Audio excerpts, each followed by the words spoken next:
लोकतंत्र की चुनौतियाँ। लोकतंत्र सिद्धांत व्यवहार में लोकतंत्र जनता का जनता द्वारा तथा जनता के लिए शासन है।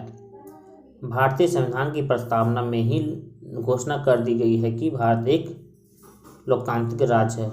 यह विश्व का सबसे बड़ा लोकतांत्रिक देश है। नए विश्व सर्वेक्षण के आधार पर भारतवर्ष में 71 करोड़ मतदाता है। पिछले अध्यायों में हमने देखा कि पिछले 100 वर्षों से दुनिया भर में लोकतंत्र का विकास कैसे हुआ।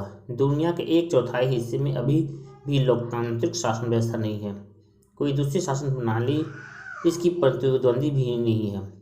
लोकतंत्र में यह व्यवस्था रहती है कि लोग अपनी मर्जी से सरकार चुने। लोकतंत्र एक प्रकार का शासन है, एक सामाजिक व्यवस्था का सिद्धांत है, विशेष प्रकार की मनोवृत्ति है तथा एक आर्थिक आदर्श है। अब प्रश्न है कि हम सरकार के किस रूप को लोकतांत्रिक कहेंगे। क्या चुने हुए शासक लोकतंत्र में अपनी मर्जी से सब कुछ कर सकते हैं, या लोकतांत्रिक सरकार के लिए सिर्फ लक्ष्मण रेखाओं में बंधकर कार्य करना चाहिए। लोकतंत्र में कुछ चुनौतियां भी है जिन पर हमें गंभीरतापूर्वक विचार करना होगा।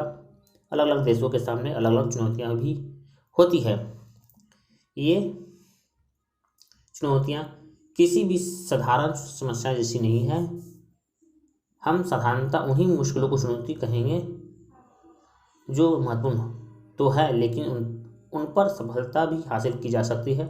इन देशों में लोकतांत्रिक शासन व्यवस्था नहीं है, उन देशों में लोकतांत्रिक सरकार गठित करने के लिए बुनियादी आधार बनाने की चुनौती है। उदाहरण के लिए पड़ोसी देश नेपाल में राजतंत्र की समाप्ति के बाद शुरू हुआ लोकतांत्रिक प्रयोग सफलता और असफलता के बीच फंस गया है। प्रचंड सहित सभी माओवादी नेताओं को यह समझना चाहिए कि लोकतंत्र में और वह भी मिलीजुली सरकार में अपनी इच्छा लादना संभव नहीं है। अधिकांश स्थापित लोकतांत्रिक व्यवस्थाओं के सामने अपने विस्तार की चुनौती होती है। इसमें लोकतांत्रिक शासक के बुनियादी सिद्धांतों को सभी लोगों, सभी सामाजिक समारोहों और विभिन्न संस्थाओं में लागू करना शामिल है। स्थानीय सरकारों को अधिक अधिकार सम्य बनाना, संघ की सभी इकाइयों के लिए संघ की सिद्धांतों को व्यवहारिक स्तर पर लागू करना, महिलाओं और अल्पसंख्यक समूहों के उचित भागीदारी सुनिश्चित करना आदि ही ऐसी ही चुनौतियां हैं। तीसरी चुनौती लोकतंत्र को मजबूत करने की है। हर लोकतांत्रिक व्यवस्था के सामने किसी न किसी रूप में यह चुनौती विद्यमान है। इसमें लोकतांत्रिक संस्थाओं की कार्य पद्धति को सुधारना तथा मजबूत बनाना शामिल है, ताकि लोगों के नियंत्रण में वृद्धि हो सके। वर्तमान समय में भारत में भी लोकतंत्र की चुनौतियां विकट रूप में विद्यमान हैं। भारतीय लोकतंत्र प्रतिनिधात्मक लोकतंत्र है। इसमें शासन का संचालन जनप्रतिनिधियों द्वारा किया जाता है। भारतीय लोकतंत्र के 3 अंग हैं: कार्यपालिका, विधायिका तथा न्यायपालिका। इसमें कार्यपालिका विधायिका के प्रति उत्तरदायी है और विधायिका न्यायपालिका के प्रति। किसी भी लोकतंत्र की सफलता में स्वतंत्र और निष्पक्ष न्यायपालिका की भूमिका एक सर्वमान्य सत्य है। अमेरिका का और ब्रिटेन की लोकतांत्रिक सफलता बहुत हद तक उसकी न्यायपालिका की सफलता है। भारतीय लोकतंत्र में अनेक दीर्घकालिक और समसामयिक समस्याएं हैं जो हमारा ध्यान आकर्षित करती है। इनमें से प्रत्येक समस्याओं को संकीर्ण दलीय राजनीति से ऊपर उठकर हल किया जाने की आवश्यकता है। इन समस्याओं में निश्चित रूप से महंगाई, बेरोजगारी, आर्थिक मंदी, ग्लोबल वार्मिंग, जलवायु परिवर्तन, विदेश नीति, आंतरिक सुरक्षा, रक्षा तैयारियां आदि कई ज्वलंत मुद्दे हैं जिन पर संजीदा बहस जरूरी है। देशों की अखंडता और एकता के लिए खतरा बन रही शक्तियों पर व्यापक परिचर्चा होनी चाहिए। यह खतरा केवल आतंकवादी गतिविधियों, पूर्वोत्तर के अलगाववादियों या नक्सली गतिविधियों एवं अवैध शरणार्थियों से नहीं, बल्कि बढ़ते आर्थिक अपराधों से भी है। विदेशी मुद्रा का अवैध आगमन, विदेशी बैंकों में भारतीयों द्वारा जमा की गई बड़ी धनराशि, उच्च और न्यायिक पदों पर व्याप्त भ्रष्टाचार, असमानता और असंतुलन भारतीय लोकतंत्र की चुनौतियां ही है। केंद्र और राज्यों के बीच आपसी टकराव से आतंकवाद से लड़ने और जन कल्याणकारी योजनाओं, शिक्षा, जाति भेदभाव, लिंग भेद, नारी शोषण, बाल मजदूरी एवं सामाजिक कुरीतियों इत्यादि के सुचारू क्रियान्वयन में बाधा पहुंचती है। जबकि कोई भी अपेक्षित लक्ष्य हासिल करने के लिए केंद्र और राज्य सरकारों के बीच बेहतर सामंजस्य एवं तालमेल आवश्यक है।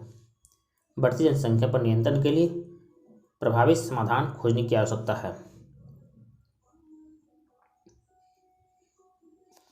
लोकतंत्र की बड़ी चुनौतियों में लोकसभा और राज्यसभा के चुनाव में होने वाले अंधाधुंध चुनावी खर्च, उम्मीदवारों के टिकट वितरण और चुनावों की पारदर्शिता भी सम्मिलित है।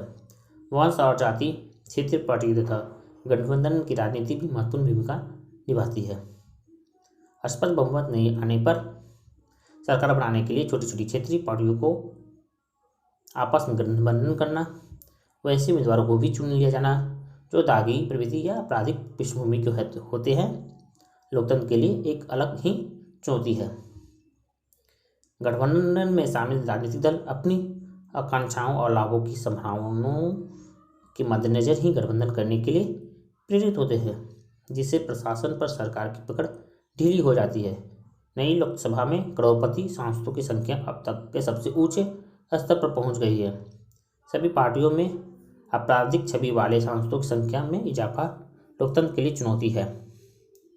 लोकतंत्र में महिलाओं की भागीदारी को लेकर भी चर्चाएं होती रहती है।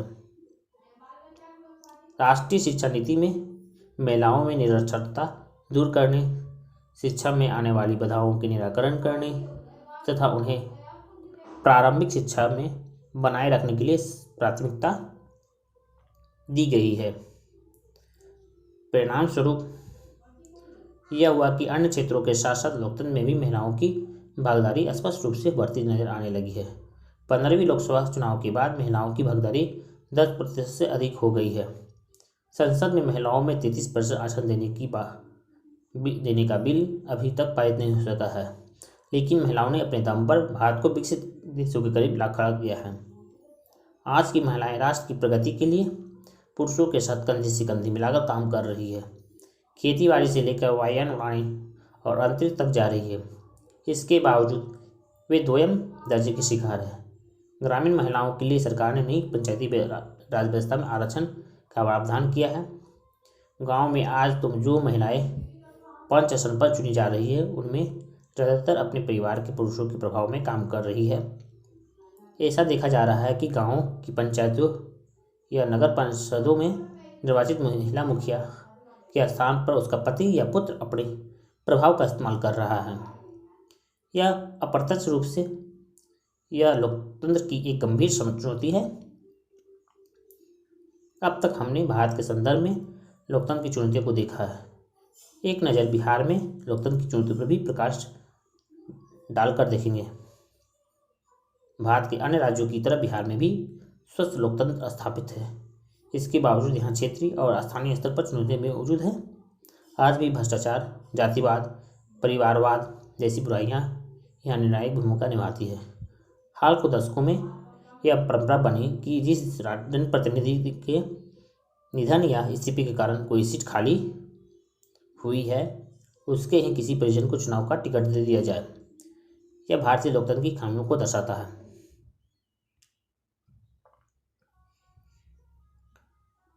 अब यह देखना है कि जदयू टिकट बंटवारे के संबंधी इस उद्घोषित निर्णय पर टिकता है या परिवारवादियों के सामने घुटन टेक देता है। जाति वोट बैंक बनाकर वर्षों तक चुनाव जीतने वाले नेता तथा राजनीतिक दल इस मुद्दे को लेकर काफ़ी परेशान हैं। आगामी 2010 का बिहार विधानसभा का आम चुनाव यह बता देगा कि जाति वोट बैंक की राजनीति कारगर रही या नहीं। ऐसा देखा गया है कि जो नेता अपने लिए जाति वोट बैंक का सुरक्षित किला बना लेते हैं, वे सत्ता में आने के बाद आम लोगों के सामान्य विकास में कोई रुचि नहीं रखते। वैसे नेतागण कुछ खास जाति समूहों व व्यक्तियों के लिए ही सरकारी स्तर से सामूहिक व व्यक्तिगत लाभ पहुँचाने की कोशिश करते रहते हैं। इस शैली की राजनीति से बिहार को बड़ा नुकसान हो रहा है। राजनीतिक भ्रष्टाचार और अपराध, अफसरशाही, लूटतंत्र, आर्थिक पिछड़ापन, शिक्षा का अभाव, प्राकृतिक आपदा, नालियों की खराब स्थिति, पंचायतों और प्रखंडों में फैला भ्रष्टाचार, ये सभी बिहार में स्थापित लोकतंत्र की चुनौती हैं।